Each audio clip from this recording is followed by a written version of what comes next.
Okay, brilliant. I think we're going to start making a start. Get the time.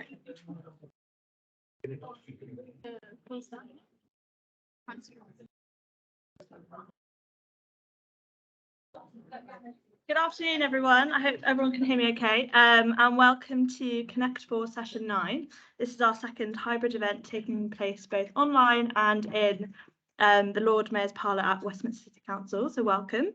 My name is Rachel Aldridge, Communications Project Manager at Crossroad Partnership, and today we're going to be launching the Good Parks for London report with 5 expert speakers, and then a Q&A session at the end of all presentations. Oops.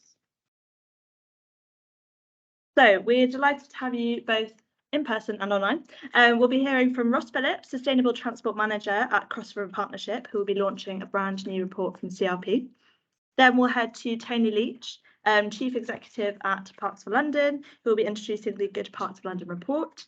Julian Woolley, National Landscape Design Director, GL Hearn, will be presenting from the sponsor point of view. And we have Julia Thrift, Director of Healthier Placemaking at Town and Country Planning Association, who will be giving a keynote speech. And then we will be hearing from a representative of London's top performing borough, who will be revealed right at the end.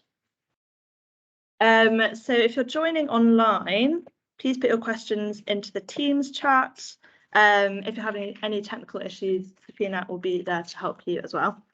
And please keep your camera and microphone off if possible. So just quickly a little bit about CRP. We're working in partnership with London boroughs and business improvement districts and strategic agencies across London to deliver environmental, economic and community focused projects. We support public, private and voluntary organisations to address creatively challenges around air quality, transport, placemaking and wellbeing. So we've got a lot to get through in the next 45 minutes. And to start the conversation, I'm going to hand over to Ross Phillips, Sustainable Transport Manager at CRP, to launch our latest report. So over to you, Ross.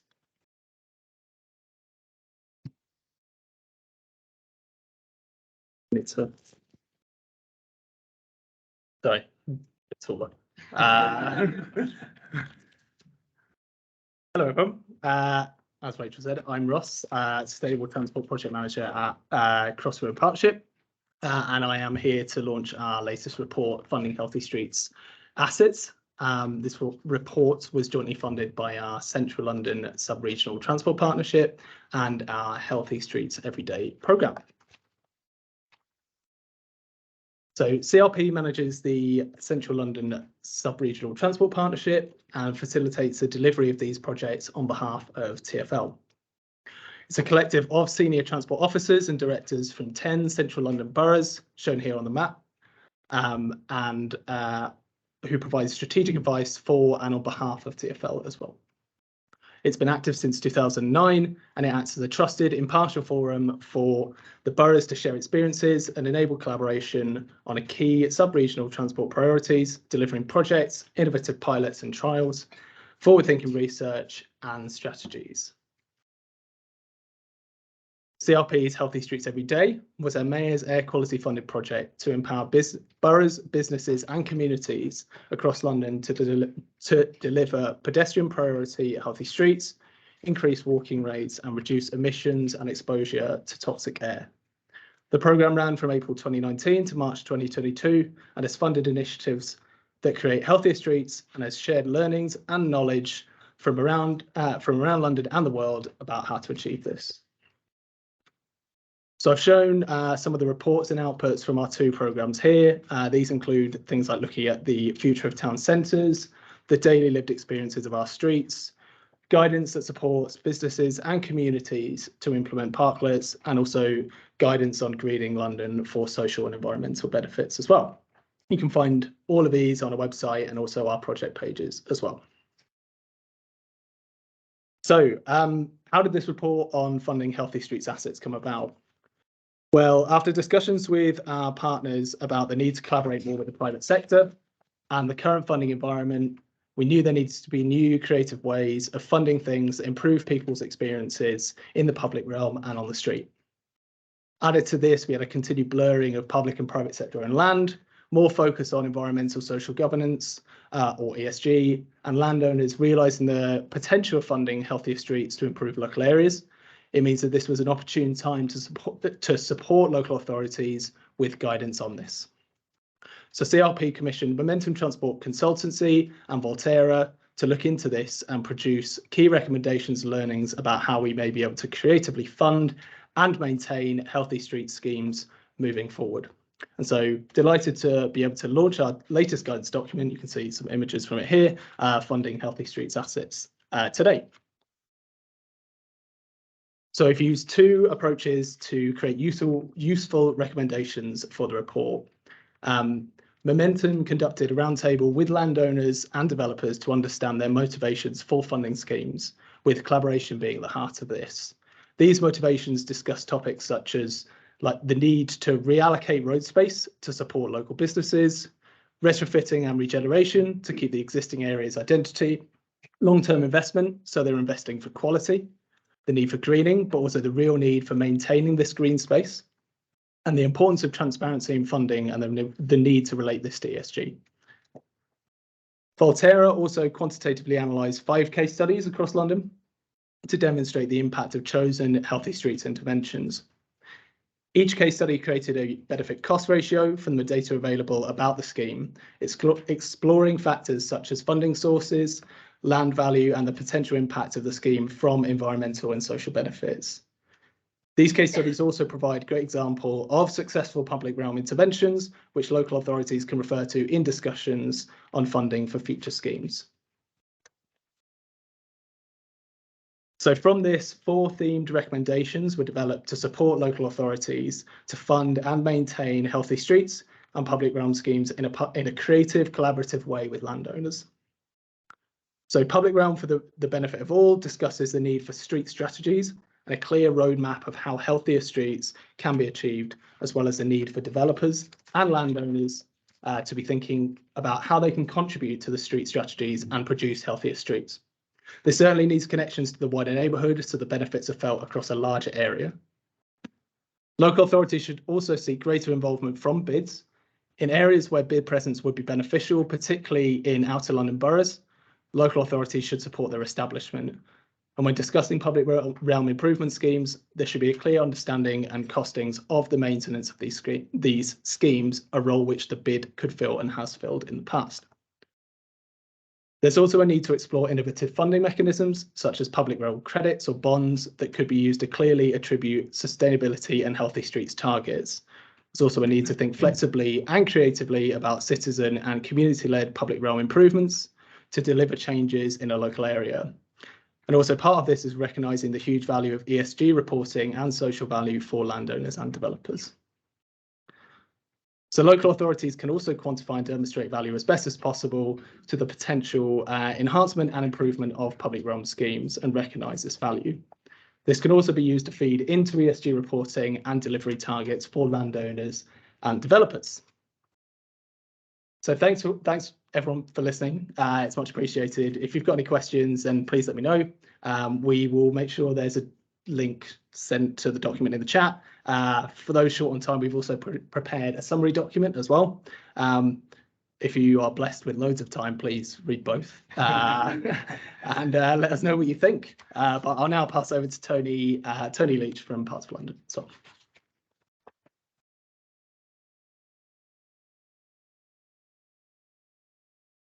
Good afternoon, everybody. Thank you, Ross. Thank you for joining us in person. It's so lovely to have an in-person event after such a long time. And I want to particularly welcome borough councillors who have the responsibility for parks and green spaces, many of whom have been recently elected since the May elections, but also other councillors who've been in the job for a bit longer, serving their constituents. And welcome to borough reps, trusts, friends groups, and lots of other different organisations, and those watching online now, live, or later via the recording on YouTube.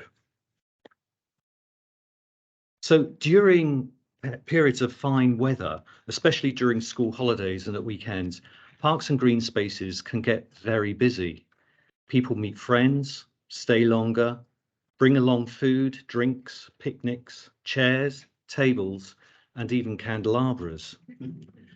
While this is great to see the public enjoy the benefits of London's amazing green spaces, a consequence is that we see much larger volumes of litter and waste being left behind. Now, responsible park users clean up after themselves, use the bins provided, and even better, take their rubbish home. But sadly, some leave their waste behind for others to deal with. Now, this is no small matter. In fact, our research estimates that it costs just the London boroughs alone, and there are more that manage green spaces, over £14 million a year to collect and dispose of litter and waste in parks. This money could be better spent on making improvements to parks rather than managing unnecessary litter and waste, especially as litter in parks is bad for the environment and wildlife, a potential health hazard. And also it puts people off coming into parks. So litter in parks has increased and changed, notably since the pandemic, which saw more people dining al fresco in public spaces, and that trend is continuing. But of course, it's creating more litter. And it's not helped by shops and catering outlets who use excessive packaging, along with the growing trend for actually delivering takeaways into parks. Now, the sustainable answer to this complex problem is not simply a matter of providing more and bigger bins or scheduling more collections. It will involve a range of proactive management interventions and particularly changing perceptions and behaviours, all of which will take time. Now, last year, Parks for London set up a green space litter and waste management action group, nice long name, to tackle this problem from a collaborative and pan-London perspective. The group aims to seek out and share good practice to achieve a number of objectives, which are given here. The first four relate to strategic and operational management practices, and the others relate to behavioural change, supported by campaigns, supporting volunteers and enforcement. So it brings us to today that when we launched Good Parks for London, it's no surprise that our theme this year is keeping parks clean. So as usual in part one of the report, the overall scores provide a snapshot of local authority park services from April of 2021 up to the end of March this year. And it covers 10 good parks criteria, which when you drill down, it covers almost everything involved in delivering a parks service, which is a lot. And this year, over 70% of participating boroughs have improved their overall scores or maintained a similar standard to last year. And we particularly want to highlight the Royal Borough of Greenwich, which has shown significant improvement. Now, we want to congratulate and thank all boroughs that have participated in the report and who work tirelessly to maintain and improve our parks and green spaces for the benefit of all. Julia Thrift, our keynote speaker, will announce who the top performing borough of 2022 is in a moment. You have to keep waiting. Further on in the report, in part two, we've compiled 10 amazing case studies specifically about litter and waste management strategies to help landowners develop, adapt, or refine their practices. Among the case studies is the Clean Parks for London initiative, a public London-wide anti-littering campaign, which was launched this spring and is led by Parks for London with support from 19 London landowners, organisations and the Mayor of London. And we plan to continue that campaign in future years, because as I said before, behavioural change takes a while. Finally, in the third part of the report, we share further 6 case studies which cover other examples of good practice. And I just want to wave in front of you Back in 2017, when we brought out our first edition of Good Parks for London, it was 60 pages along the same kind of case studies examples. This year's report has grown to 116 pages, and it's rammed-packed full of other useful case studies that we hope you'll find useful in your design and management of green spaces. So before Julia speaks, I'm going to hand over to Julian Woolley, National Landscape Design Director from GL Hearn. They are very kindly the report's sponsor. Thank you very much.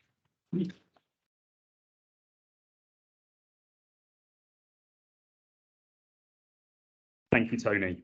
So GL Hearn is proud to continue sponsorship of the Good Parks of London report for the sixth consecutive year.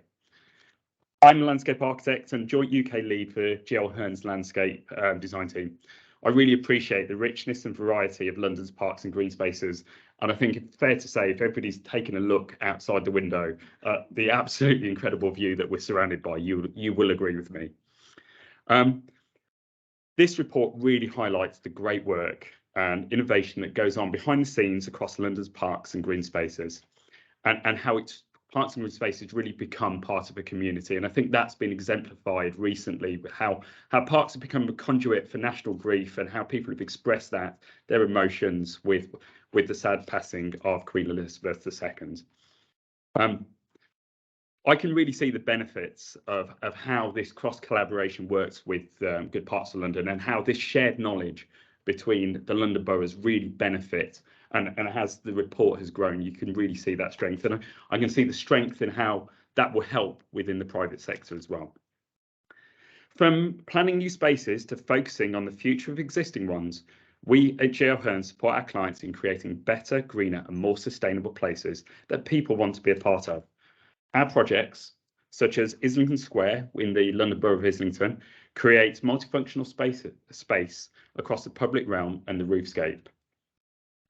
From being a London resident, or formerly a London resident, to a parent of young children and now a grassroots football coach, I inevitably spend quite a lot of time in parks across the UK, and I really enjoy and get the value from that. We are promoting the importance and access to play as part of our mission statement. So it's great to see within the Good Parks report how these aspects have been highlighted across several of the London boroughs. London is densely populated with parks and open spaces, catering for and providing opportunities for a vast array of people.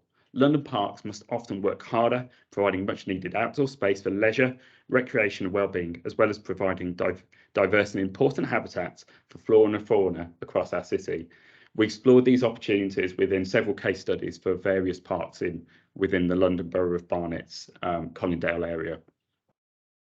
The opportunity to work in parks and with parks managers and officers was a driving force behind me becoming a landscape architect, the opportunity to create a landscape for a landscape's sake.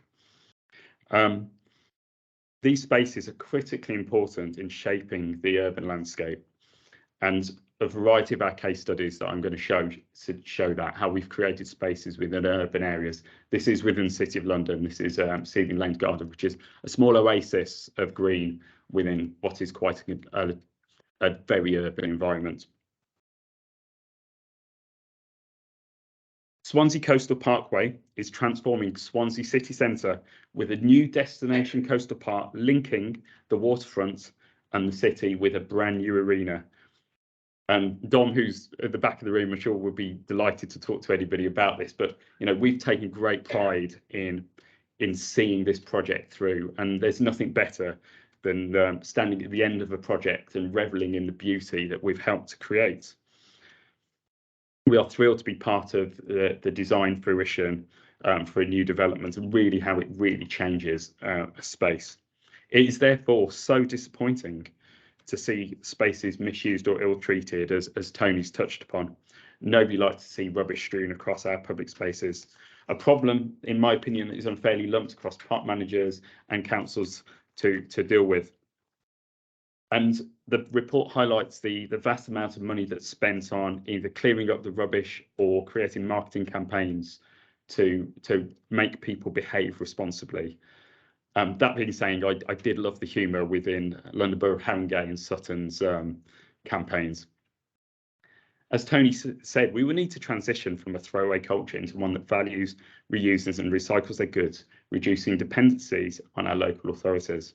The real question is how to shift behaviours. Fines require enforcement, incentives to reward recycling require funding. In France this summer, we were able to take our clear plastic bottles to a vending machine that shredded it and provided us a discount on our shopping. Now, there was a novelty value to that, and I don't know how often that we will continue to use that when we're there, but I think that is probably at the heart of some future success, a benefit reward for reducing and not creating waste. And this is something I'm looking forward to hear Julia mention a bit later within her talk. Throughout this summer, we've seen how critical green spaces are in helping to tackle the urban heat island effect, reducing temperatures to a more bearable level. This is inevitably going to be an annual trend, despairing at how hot it is within areas of reflective hard surfacing and seeking shelter within areas of soft under trees and absorbing the heat. Digbeth High Street in Birmingham will feature a sequence of parklets utilising the Midland Metro tram extension as a driver to creating new public space, creating greenery within a very urban environment and transforming the appearance of this part of the city. We are custodians of the world we live in, and we have a duty to protect, conserve and enhance our natural and built environments. The Good Parts teams are making a valuable contribution to this cause. We have a long way to go to tackle this problem, but I've been truly amazed through reading this report at the awe-inspiring work, hard work, time and dedication members of the public, the councils and volunteers put into keeping our parks and green spaces clean and safe for everybody to enjoy. Huge congratulations to all involved, and I hope you enjoy reading the report as much as I did. And now I'd like to hand over to Julia Thrift, our keynote speaker.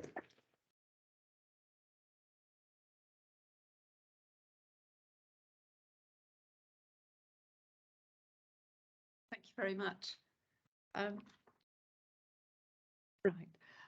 So thank you very much for inviting me to be here today, and for the Cross River Partnership for hosting it and GL Hearn for supporting the report. But particular thanks to Parks for London, who work so hard to provide really practical advice and advocacy for all the people managing parks in London. It's an incredibly important service that they provide, and I think we should all be really grateful that they're here and providing that service. Recently, as we've heard, Parks for London have been highlighting the problems caused by the huge amount of litter that's being dropped, and I'll come on to that in a minute. But first, as you're probably wondering who I am and why I'm here, my name's Julia Thrift, and I work for the TCPA, the Town and Country Planning Association. The TCPA works to create better places for everybody. We have a particular focus on creating green and healthy places, and of course parks and green spaces are a very important part of that. We've got lots of free guides on our website that you can download. We also run the National Green Infrastructure Partnership, which is a network of more than 2,000 people and organisations that support the creation and enhancement of green infrastructure. So that's parks, green spaces, riverbanks, trees, and all the greenery in urban areas that provides many, many benefits to people. So if you're interested in joining, do join, and you'll get a free newsletter with information about funding and policy and other things that are going on. So rubbish, that's the theme of particular theme of today's event. This is a picture from my local park. I'm lucky to live near a very nice park, beautifully designed, really well maintained, and over the summer it sprouted these enormous, hideous wheelie bins for obvious reasons. And I could see why they were there, they were necessary, but boy, they were ugly. And as we've just heard, it's become a huge problem, particularly since lockdown. During the COVID lockdowns, London's parks and green spaces were really, really appreciated. when we were allowed out, particularly in that wonderful spring we had in 2020 when the sun came out, we were allowed out and people flocked to their parks. And London's parks and green spaces have never been as well appreciated as they are now. And yet, ironically, never has so much litter been dropped in them. And so for park managers, coming out of the pandemic's been a mixed blessing. On the one hand, the lockdowns, which forced people to live locally and rely on their nearby green spaces for fresh air and contact with nature, brought renewed recognition that good local parks are absolutely vital for everybody's well-being. But on the other hand, as we've heard, London's landowners are now spending an estimated £16 million a year getting rid of rubbish left in green spaces. £16 million is an enormous amount of money, particularly when research shows that across the country, nationally, parks budgets have been cut by something like £330 million in real terms. So that it's extraordinary that so much money is being spent on an avoidable problem. The Good Parks for London report, which I think those of you online will have a link to, and those of you in the room will get real copies of, has got some fantastic examples of the incredible innovation and hard work that has gone into trying to address this problem. So it's incredible reading the case studies. Do have a look at them. Some of them are really funny. There's a lot of humour involved, but an awful lot of energy, innovation and time has gone on, been spent on trying to remove the litter that's being dropped in London's parks. And as more and more time and money is spent on litter, less and less time and money can be spent on ensuring that the local green spaces are improved and adapted to meet the needs of the people who visit them. That £16 million a year could be spent on better loos, more benches, more trees, and all the other things that we know communities really, really want to see in their parks.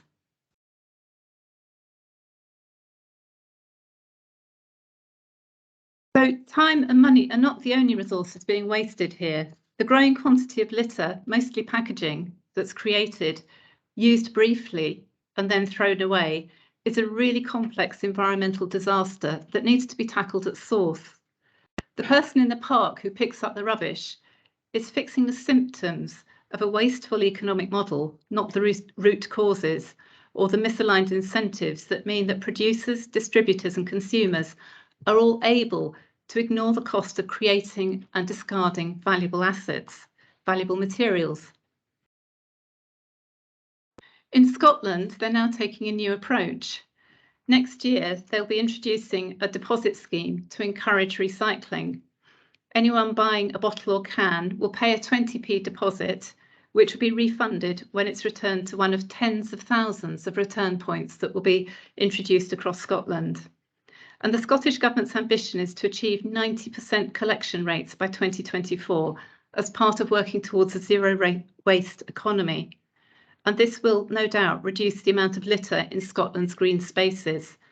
And I really hope it inspires the Westminster government to think of introducing a similar scheme in England. However, in Scotland, many businesses, many industries lobbied quite hard against this deposit scheme, which is really disappointing, but perhaps not terribly surprising. And so when businesses lobby against this, I think we really have to hope that governments will resist it. So while we celebrate the really impressive anti-litter initiatives described in the report, we should also be more demanding of businesses and government, because in the middle of a cost of living crisis and an environmental crisis, no country can afford to produce, transport, distribute and throw away tons and tons of materials every year, let alone expect really overstretched councils to pick it all up and deal with it. So I'd like to say congratulations to all of you for keeping London's parks in good shape during another very difficult year. Keeping parks running and improving them is really difficult work, but it's being made unnecessarily difficult by all this rubbish being left in parks. And as well as a cultural shift, so that individual people start to realise that it's socially really unacceptable to leave a whole load of rubbish in the park, we also need a regulatory shift, It can't just be parks managers trying to make this change. It has to be much bigger than that across the whole of society. And it will take some powerful incentives from government, I think, to really change what's happening. We need to make sure that the really limited funds available for running London's parks and green spaces are not just thrown away on picking up rubbish unnecessarily. So I'm really pleased to move on to the exciting bit of this afternoon, which is to look at the results of this year's Good Parks for London assessment, in which 29 boroughs participated. This slide shows how each borough performed across a number of criteria, including sustainability, community involvement, the quality of strategic planning, and much more. Because running parks involves multiple different skills, multiple different approaches. And that's one of the great things about this Good Parks for London, is assessing the parks management on all these different criteria. It's so important. So looking at this map, the darker the green, the better the score. So you can start to get a sense of who might have come out top in this. But it's really good to hear that more than 70% of the boroughs either improved or maintained their standards, which is an immense achievement given that so many parks budgets have been squeezed over the last decade. And so now for the bit that everyone's been waiting for, the breakdown of scores by borough. And as you will see this year, the highest scoring borough is Southwark. So many people.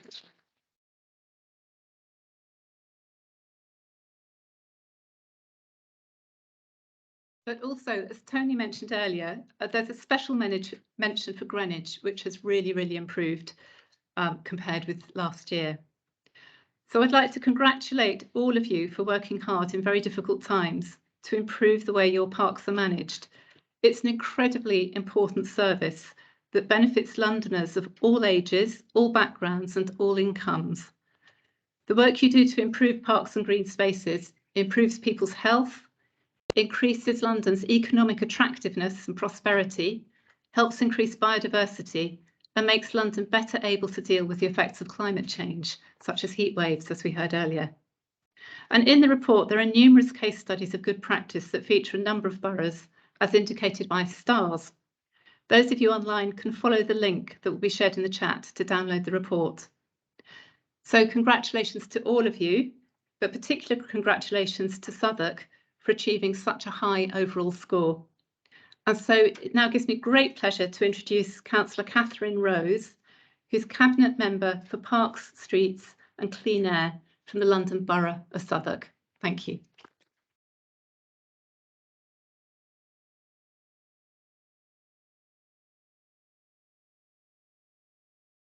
Thank you. Elections aside, I can barely win a raffle, so I'm not going to take any credit for this. I want to say a huge thank you to Good Parks for London and all the sponsors and our excellent hosts here at Westminster today. And I'm incredibly proud to be judged as this year's best borough for parks in London. But we're all winners, aren't we, in terms of the significance of our parks to our communities. And when we talk of parks in Southwark, we might immediately think of our Tier 1 parks, the Queen Mary Gates and the rhododendrons of Dulwich, the Imperial War Museum nestled within the Geraldine Mary Harmsworth Park, or Blake's Vision of Angels across Peckham Rye Park and Common, or the iconic bandstand of Bermondsey within Southwark Park, or the home of Olympic champions at the BMX track within Burgess Park. But Southwark is enriched by over 106 parks and green spaces in total. The award, therefore, has a lot of meaning and as a result means a lot to us all. And when I say all, I mean all. So I want to say a special thank you to Tara Quinn, Head of the Park Service here today, along with Richard Diplock, our Group Manager, Nicola Cheetham, our Parks and Contract Manager, and from our partnership organisation, Kenny Peart from Quadranida Verde and Paul Toll from Quadranida Verde, and they represent a huge team of dedicated contractors that support us and our volunteers. And I want to thank the Wardens team that help keep our parks safe, the events team helping us host amazing cultural events throughout the year, the policy and programme team who deliver amazing capital improvements in our parks, and our comms team who help promote and inform our communities about what's on offer. and our tree and ecology teams especially, who help ensure our parks are healthy for the future and protect and secure our biodiversity and nature, especially through our biodiversity partnership and the work of John Best. And last but not least, our bereavement services team, keeping our cemeteries and memorial gardens as beautiful open spaces to be in and to be at rest.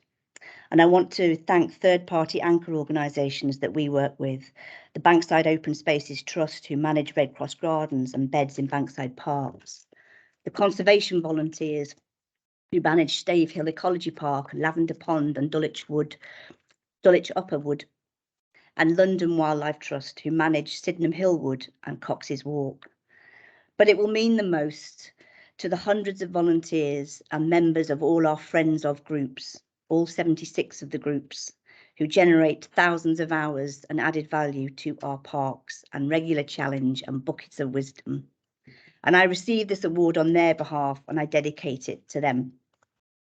In terms of what this recognition means for our borough, I feel that an awards process and a report like this each year creates a renewed sense of purpose for parks, post-pandemic especially, and is marked this year for us by incredible poignancy. Poignancy because a little over 3 weeks ago, none of us in Southwark would have anticipated the role of one of our parks, Southwark Park, was about to play in supporting the nation's process of mourning for Her late Majesty Queen Elizabeth II.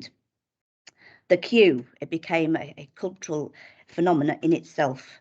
The point at which those wishing to pay their respects started in Southwark Park and was the gathering place for hundreds of thousands of people undertaking their personal journeys of reflection and remembrance. And as it emerged over the 4 days, the starting point also forged new friendships, a lot of exercise, and was a unique shared cultural experience.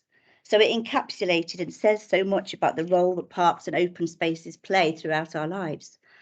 Not least because our council teams collected, removed and cleared 7 tonnes of rubbish from Southwark Park and our section of the queue during those 4 days. This was a 24-hour operation to make sure that whenever you entered the park during those 4 days and nights, you knew that it was a park, that it was accessible and safe, and it was a park at its best. And of course, in 2022, for our borough, it's the centenary of when Ada Salter, a woman synonymous with Southwark Park, became the first woman mayor of a London borough, Bermondsey. And together with her husband, Alfred Salter, the local MP, they set about transforming the provision of key public health services and transforming the housing conditions of thousands of people living in notorious slum areas across Bermondsey and Rotherhithe. But most significantly, in my mind, is the way that Ada recognised the value and necessity of urban green spaces. She was a pioneer, and at the start of the 20th century, she set about redesigning large areas of Southwark Park to specifically support the needs of women and children. And crucially, she sought to bring park quality spaces into the streets where people lived by a huge tree planting programme in order to improve the air quality in the smoke and smog-ridden cities. And she oversaw a beautification process for Bermondsey and Rotherhithe, which include carpeting great swathes of both areas in their pink and lemon hybrid gem bedding plants. That legacy continued after her death, and some 20 years later, another local politician, Jessie Burgess, had the foresight and vision to ensure that the council brought up the remains of bombed out housing so that surrounding streets could be brought into an expanding park space in Walworth to meet the growing needs of local communities. This, of course, is now our great urban park named after her, a park that continues to evolve and support the ever-growing needs of its surrounding streets and communities, as well as being a strategic anchor for the whole of the borough. So today, by celebrating and recognising our parks, we are actually celebrating the wider civic infrastructure and how that can bridge the natural world in our capital city.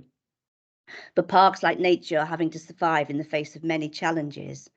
And along with early years funding for the under 5s, I can't think of anything better that gives better value than green space as an asset, pound for pound, square metre by square metre, than our green spaces and parks. They yield such a large return, but in recent years has taken the brunt of cuts to budgets. Whilst Southwark has continued to invest significant capital into our parks, I do wish that parks had a more secure statutory footing, and its level of protection needs to be properly resourced and underpinned with enough revenue from local authority grant settlements and support from government. There is nothing discretionary about providing green space in a city, least of all our capital. And the Good Parks for London report recognises this and allows us to make that case on behalf of all parks. They are an integral infrastructure of our lives. From being taken in your pram to the park, it was your first sense of openness, being able to run about as a little person, realising how big the world is. That probably happened in a park. All the way through the later stages of our life, where parks can create and support a routine to your week, or offer space for the whole family outside of the home, a place to rest, to take stock and find people at a similar stage of their lives, not least those of us that need to walk a dog. They have huge potential to help us address structural health inequalities, tackle the climate emergency, improve air quality, support well-being and the mental health of others, and provide better childhoods through sport, leisure and play. They are a ready-made green network for transforming active travel through more walking and cycling. They play host to key local events and community gatherings that lead to better representation between and within communities. They are and must remain safe, equitable spaces, fully accessible regardless of your mobility or disability. So when we all participate in Good Parks for London, we are in effect committing to maintaining excellence to support the wider realm. We are about creating better public realms, safer, greener streets, fairer lives, stronger services, and a world-class London. Thank you very much for the recognition today.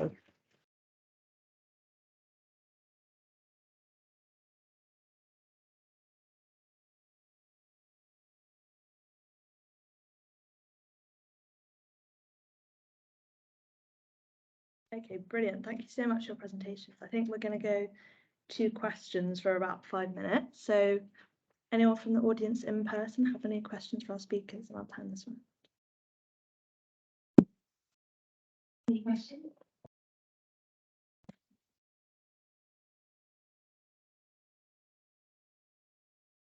And we can take some from online as well.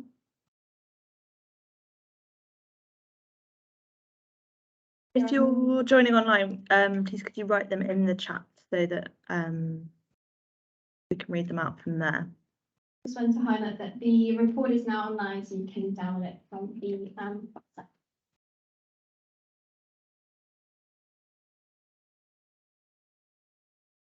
And we also have hard copies to give to you as well. If you didn't give them out before the announcement, just in case you worked it out. Okay, well, for those in the room, we've got refreshments and things at the back, so we can ask any questions. Oh, there's a few questions are coming in. Oops. So, Councillor Paul Middleton asks, other than the suggestion to put a refund on bottles, what other ways can we encourage people not to litter? So if you want to say that one, Tony. There are a number of ways, but I think the strongest way is to encourage people to take their litter home with them. And that is going to take a little while to get the message through. But I grew up with messages saying in the countryside, take your litter home with you. You don't see them so much, but it certainly embedded itself in my mentality. So I think it's going to be, as I said when I spoke, it's not just one thing, but if we're doing any campaigning or anything, it needs to be sustained. We need to do more through our schools and any way that we can, with signs in the parks as well as people enter, just reminding them, perhaps even just mentioning that you know, it's over £14 million a year being spent on removing rubbish. I think that would be a very positive contribution to the solution. Perfect, thank you. So many questions coming in now. I guess we can take a couple more. Do you have any info about kind of working with the NHS or any other organisation to support health and well-being? Because I know that was a big part of green space. And big question. In a few weeks' time, we're going to be launching the results of a piece of research we've done about mental health, work and well-being on 16 to 25-year-olds. And that will be shared on our website as well. I'll just pick on one thing that I think has legs. that is well supported by the health service is the growth of green social prescribing. The health service supports this. It supports a network of green social prescribers. Many GP surgeries have staff link workers who will actually work with patients and prescribe them something other than a pill or some other form of medication. But we're in our daily work seeking to do more and more with the health service. It's crucial we work together. We'll answer other questions. Yeah, we'll answer that the come up online, questions. after the meeting, so we will answer your questions. Exactly, and I know Nina's sending links as well.